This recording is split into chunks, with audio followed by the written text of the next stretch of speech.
ago. I was very close to the Rav. The Rav ordained me for Abonos, for Dayanos. I was ordained as a Dayan at the age of 29, and I served as a Dayan in Chovot. I had their congregation, I had their Kollel, and then my Neshama died. Yeah, it sounds very dramatic, but the story was that when I was a young Avrech, I got the book, The Garden of Emuna. I thought it was an unbelievable book. I stayed awake all night long. I read the book twice. I had many comments. I found a lot of sources for the book, and I tried to work with the book on my own. It lasted for approximately 1 month, and then it disappeared, and I found myself eventually losing that path. And then as I started serving as a Dayan in the Chovot, I felt that I went into a real Emuna crisis. I was learning, I was teaching, but my connection to Hashem disappeared. I felt I was getting angry, I was getting frustrated. I felt that I wasn't happy waking up in the morning. And I didn't enjoy my spiritual life, and I felt that I was literally disconnected from Hashem. And then I decided that the only book that ever helped me was The Garden of Emuna. So I went to meet the rabbi. I met him on Kaftet Iyar, on 576. That's when I met him, Tafshin Samachtet, in a shul in Rishon LeZion in Eshed Anichalim Street, number 51. I went there to meet the Rav, and we formed, I met him, I was the last one in line, and we formed an unbelievable bond, and he told me that whenever I want to come up to Yerushalayim, I can come up and we can learn together. I came 3 days later to Yerushalayim, and as I came, the Rav saw me.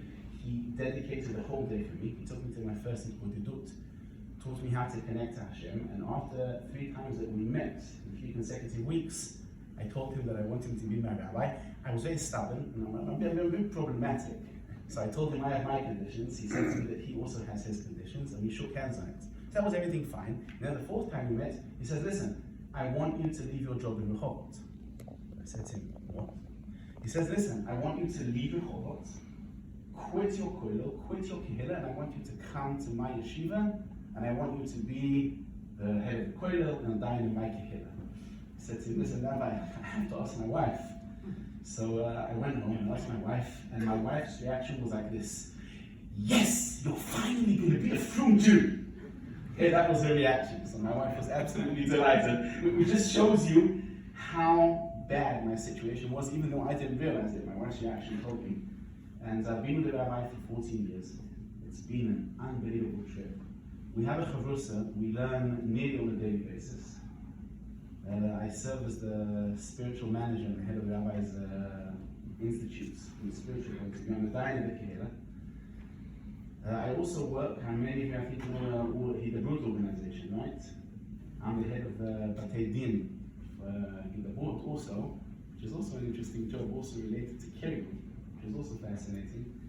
I'd like to tell you a few things about the rabbi. I'm a very skeptical person, okay? I'm English, I'm Yekish, which makes things very problematic for us. We're not natural Hasidim, it's called.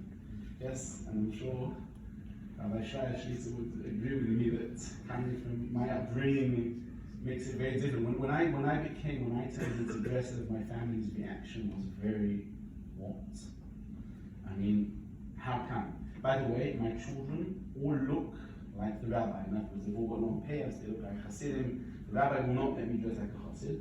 He wants me to look like a Litvish Rav because he claims that the thing that Aggressive is lacking most is people think we don't have Torah in Aggressive. So he wants his rabbis to look like Litvish Rabbonim, and that way everyone accepts us, because it doesn't make a difference where you go to. As long as you're dressed like this, everyone thinks that you're a rabbi. And it's proved this point because when I first had a meeting with Rav Zamir Cohen Shlita, the head of the Direct organization, he knows I'm a Aggressive Chassid, he knows I'm a Talmud of the Rav, and he nevertheless accepted me to work for him. And I asked him, I was very interested, I said to him, Rabbi, I want to ask you a question. If I look like a Chassid, would you have hired me? He said to me, no way. So, in other words, the Rav's methodology has proved itself. And it's something unbelievable what the Rav has managed to create. I can tell you that I've seen the rabbi in the most difficult situations. Now, since I'm a very skeptical person, I'm going to tell you the biggest moifus, the biggest miracle I've seen with the rabbi. Unfortunately,